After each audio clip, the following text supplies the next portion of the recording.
The Road to Nowhere. Isaiah 17-20. Introduction. Because the overall theme of our Isaiah studies is twofold, it is often necessary to refocus on the themes. The primary goal of Isaiah's writings was to reintroduce the God of Israel to the people of Israel and to the world. The second goal was to teach the principles, rules or promises God uses in his plans. On the 4 passages this study scrutinizes, these 2 goals must be secured from the text in order to afford continuity. Keep in mind, we are searching for these 2 areas in each chapter study. The goal is to have a comprehensive understanding of how God deals with his creation. Although I somewhat reject the simplistic analysis made by scholars that the first 39 chapters are condemnation prophecies and chapters 40 to the end are consolation prophecies, I do feel there are elements of both in every chapter. One thing is for sure, 21st century Christianity once again must be taught about the God they are dealing with and his rules and promises. It is time to exalt the powerful God of this universe and teach his ways to the multitudes. Chapter 17, The Road to Nowhere. Often Israel, and others, would seek the help of nearby Syria as an ally against their attackers. Syria became a military resource outside of the Lord's provision, and God said in essence, seeking Damascus is a road to nowhere. Syria was under judgment from the Almighty. Both Damascus and Israel had forgotten who they were dealing with and what his rules were. Note, when reading Isaiah, it would do well to pay attention to his similes and metaphors. When he says a thing is like something, pay attention to it in order to learn scope and sequence. Often his examples carry agrarian themes or use some familiar venue. Isaiah's audiences were folks who tended flocks, raised their own fruits and vegetables and lived close to the land. They understood the importance of having a successful harvest. They were fearful of drought and loss of livestock. The intricacies of his examples afford the reader insight into the depth and range used by the Lord to bring judgment. Because much of modern society is removed from the realities of the farm or orchard and relate to their income as a paycheck or a job, it is difficult to associate the teachings of the texts to anything pertinent to today. But the results are the same, whether it is a crop failure or the loss of an industry or job. 2 areas are found in the following verses, God's reasoning and God's method. Isaiah 17:10, God's reason for destroying Syria and punishing Israel. Because you have forgotten the God of your salvation, and have not been mindful of the rock of your stronghold. Isaiah 17:11, God gives his method of judgment. The harvest will be a heap of ruins in the day of grief and desperate sorrow. Note, some serious similes. Isaiah 17:5, it shall be as when the harvester gathers the grain, just some gleanings remain. Isaiah 17:6, like the shaking of an olive tree, remaining few will not be taken. Isaiah 17:9, in that day his strong cities will be as a forsaken bough too distant to concern and an uppermost branch, left to the birds. Isaiah 17:13, the nations will rush like the rushing of many waters, forceful and irrational. Isaiah 17:13, chased like the chaff of the mountains before the wind, like a rolling thing before the whirlwind. Chaff is worthless, so is tumbleweed.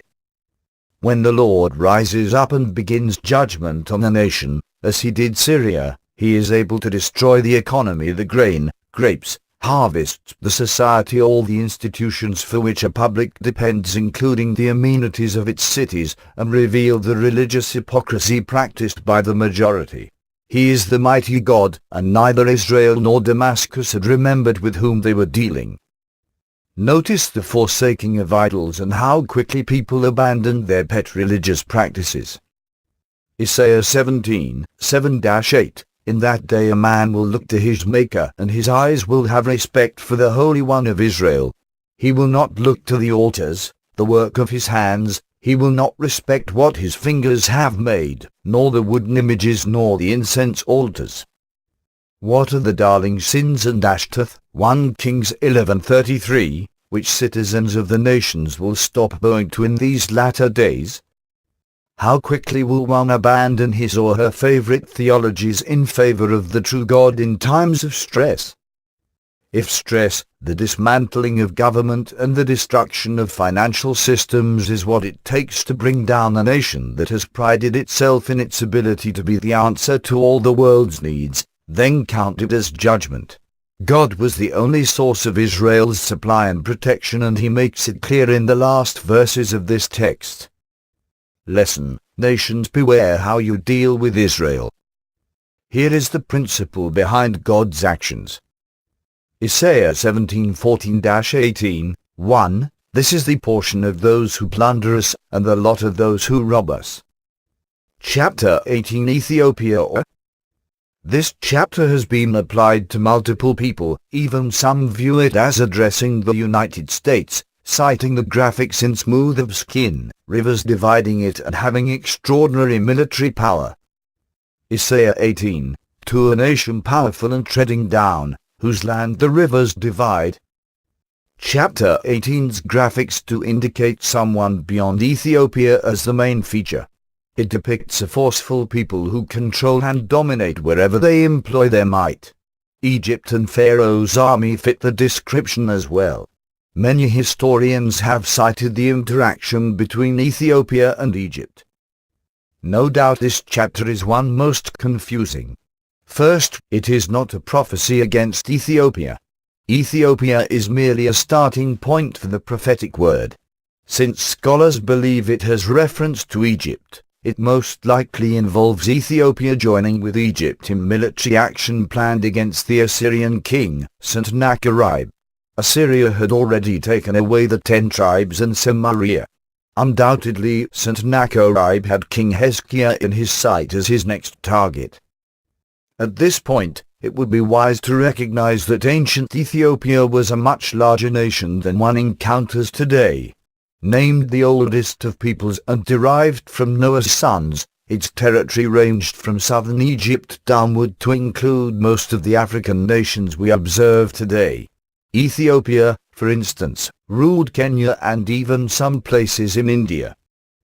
Ethiopia ruled in Egypt 714 BC to 604 BC and controlled most of Africa. This is why I say that America is now being ruled by an Egyptian. Spiritual Egypt asserting itself over spiritual Israel should never be tolerated. Isaiah vowed that God did not need outside help to conquer the Assyrians. He was capable of taking care of their aggression by himself. The power of Egypt was not needed for Israel's defense. To prove this assertion, the Lord takes his rest until the cup of iniquity is full for Assyria, then he will destroy their entire army. Please notice, Jehovah does not have to come to earth to handle his matters. Note, I will look from my dwelling place. This is the same place from which Christians should be looking. Instead of the upward look in prayer, we should be looking down with him in authority. Isaiah 18, 4-6, I will take my rest, and I will look from my dwelling place like clear heat in sunshine, like a cloud of dew in the heat of harvest. For before the harvest, when the bud is perfect and the sour grape is ripening in the flower, he will both cut off the sprigs with pruning hooks and take away and cut down the branches. They will be left together for the mountain birds of prey and for the beasts of the earth. The birds of prey will summer on them, and all the beasts of the earth will winter on them. There is, however, another very interesting conclusion as a result of Ethiopia's involvement. There will come from the Ethiopian territory a people who worship the God of Israel. Isaiah 18, 7, in that time a present will be brought to the Lord of hosts. From a people tall and smooth of skin, and from a people terrible from their beginning onward, a nation powerful and treading down, whose land the rivers divide, to the place of the name of the Lord of hosts, to Mount Zion. In Acts 8, Philip was commissioned to go and explain Isaiah's prophetic work to an Ethiopian eunuch. This man was one of the first to be evangelized outside the territory of Israel, but one who was the fulfillment of this prophecy. Many followers of Judaism resided in Ethiopia prior to the eunuch's evangelization, which afforded him reason to be in Israel in the first place. God singled him out. Interestingly enough is the fact that from this time period down to 1974, when Islamic revolutionaries deposed the Christian ruler, Haile Selassie, Ethiopia was known as a Christian nation. Will this also one day be the epithet for the United States? Will it be said, it was once a Christian nation? Historians have made much of Ethiopia's contact with Israel. Moses married an Ethiopian woman who might well have been Egyptian, since Moses had once lived in Egypt. The Queen of Sheba, who visited Solomon, was also Ethiopian. These verses indicate the Lord has a place in Ethiopia's history. Just as Isaiah and the Lord set up the geography of Moab in preparation for the general prophecy against Moab, so chapter 18 sets the groundwork for a word against Egypt in chapter 19. Some historical asides: Cush is the name most associated with Ethiopia, and he was a son of Noah's son, Ham. It was a nation of religious priests. Remember, Moses' father-in-law was a priest. The religion of Egypt can be traced to Ethiopian origin since it ruled Egypt. Many believe the pyramids were of Ethiopian design and origin. It was Ethiopian stone which was used for the base of the Great Pyramid. When any nation acknowledges the Lord and accepts his invitation to obey his word, that nation becomes unique in history. Those who malign America as not being a unique nation and set apart for righteousness are themselves pagan and unbelievers. Our two themes are evident in this chapter. God shows his authority over national matters and rules from his throne. His will was accomplished prophetically the moment it was spoken. Chapter 19, A Nation Gone Too Far. This chapter is a continuation of the prophetic word in chapter 18. In our study of understanding the God you are dealing with and what are his promises, these passages fall into 4 areas, 3 with destruction and 1 with restoration. It is not difficult to see the 3 areas when God steps into Egypt and deals directly with their religion, their economy and their governmental leadership. All 3 are the main structures of society. The big 3. 1. Religion, Isaiah 19. 1. Behold, the Lord rides on a swift cloud, and will come into Egypt. The idols of Egypt will totter at his presence, and the heart of Egypt will melt in its midst. Isaiah 19. 3. And they will consult the idols and the charmers. Society will begin to break down under pressure from these 3. Hence the passage about cities and neighbors. The heart of Egypt will melt in its midst, the national image will erode, and Egypt will cease to know who they are. Isaiah 19. 2. I will set Egyptians against Egyptians, everyone will fight against his brother, and everyone against his neighbor, city against city, kingdom against kingdom. Chaotic conditions have people turning against themselves. Shortage of food and supplies exacerbate such behavior. 2. Governmental disintegration. Isaiah does not separate these entities, but intersperses them in his text. Here we will view the various governmental verses and bring them together. Isaiah 19, 3-4, I will destroy their counsel, and they will consult the idols and the charmers, the mediums, and the sorcerers. And the Egyptians I will give into the hand of a cruel master, and a fierce king will rule over them, says the Lord of hosts. Look where God's judgment begins. He destroys counsel.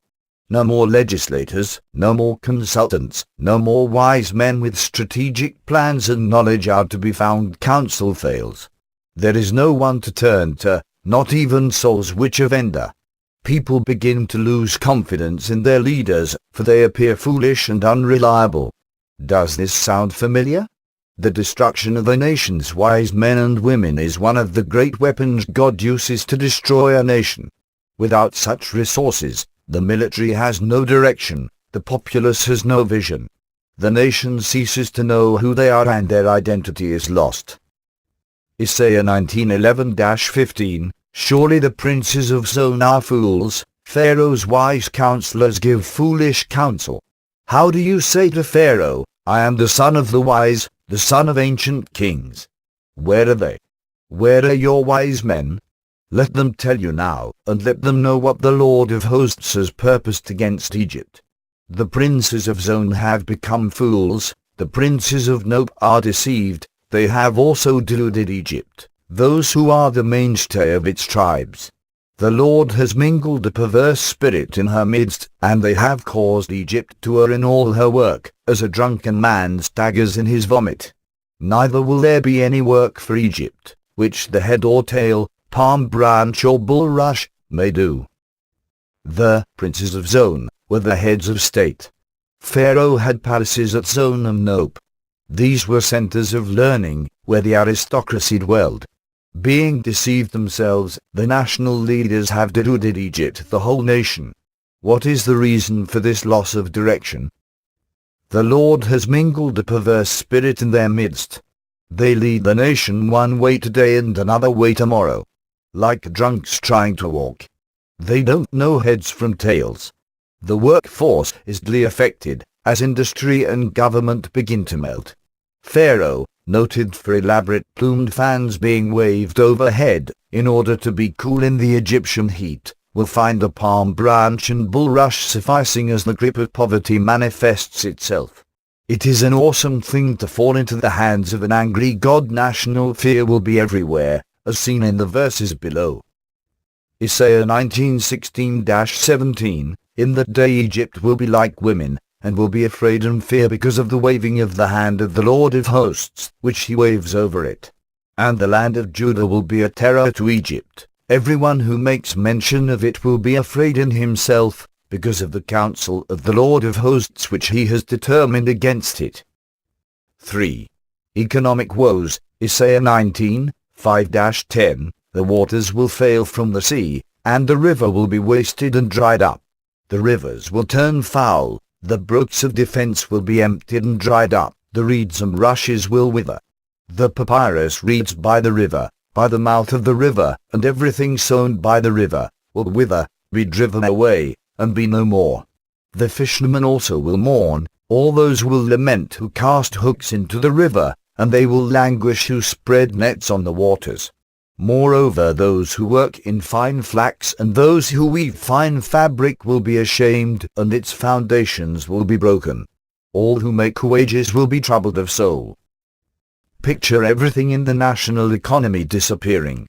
Isaiah covers the basis of general economy and ends with the laborers will be dismayed as there is no way to make a living.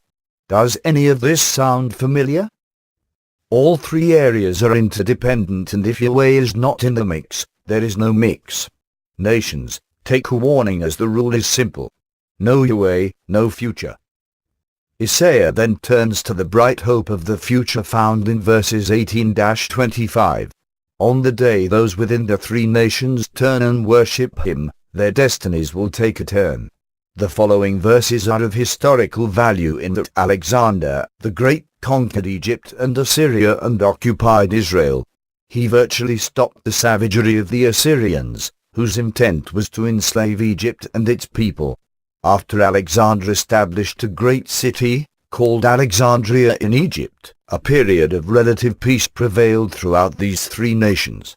The reference to a highway means commerce and travel without barriers, which did take place. Many commentators want to make these passages millennial passages and tie them to the end time. However, since this chapter is positioned between two historical prophecies, it too is historical. Isaiah 19:18-25, In that day 5 cities in the land of Egypt will speak the language of Canaan and swear by the Lord of hosts. One will be called the city of destruction. The language of Canaan was Hebrew. History proved that well over 1 million Jews came to occupy territories in Egypt and even built a temple, so they could feel at home. The reference to the city of destruction should read the city of nothing. In that day there will be an altar to the Lord in the midst of the land of Egypt, and a pillar to the Lord at its border. And it will be for a sign and for a witness to the Lord of hosts in the land of Egypt, for they will cry to the Lord because of the oppressors, and he will send them a Saviour and a mighty one, and he will deliver them.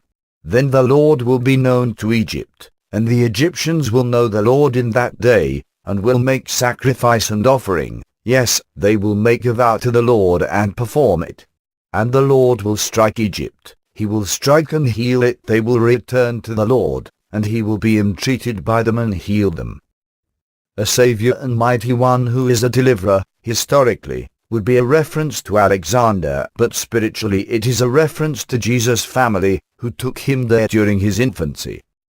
In that day there will be a highway from Egypt to Assyria, and the Assyrian will come into Egypt and the Egyptian into Assyria, and the Egyptians will serve with the Assyrians.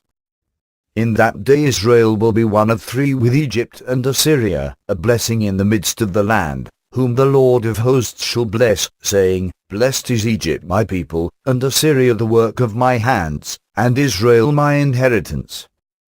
This final word relates to those who worship him in those three nations and their common bond and the communion of those who worship him.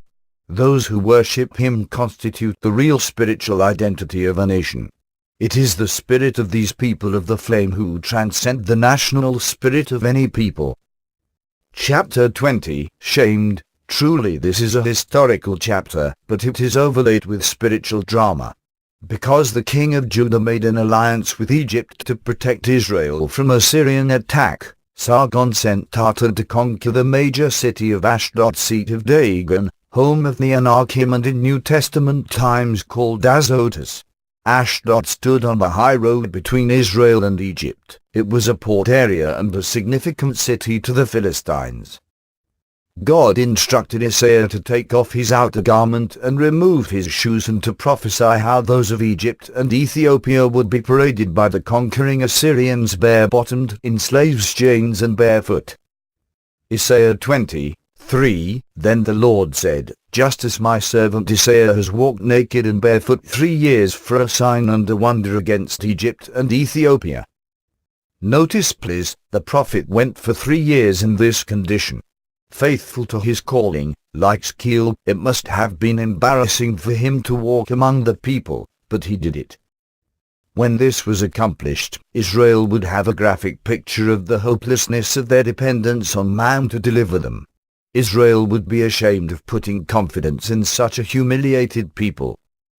Isaiah 20:4-6. Then they shall be afraid and ashamed of Ethiopia their expectation and Egypt their glory. And the inhabitant of this territory will say in that day, Surely such is our expectation, wherever we flee for help to be delivered from the king of Assyria, and how shall we escape? Most of the countries of this world are afraid and ashamed of their leadership. They find themselves in great dilemma, trusting in gold, armies or their elusive religious fanaticism. Indeed, the most cogent question on the lips of the Western world is, how shall we escape? Next we launch into chapters 21 and 22, which are rich mines of spiritual wealth.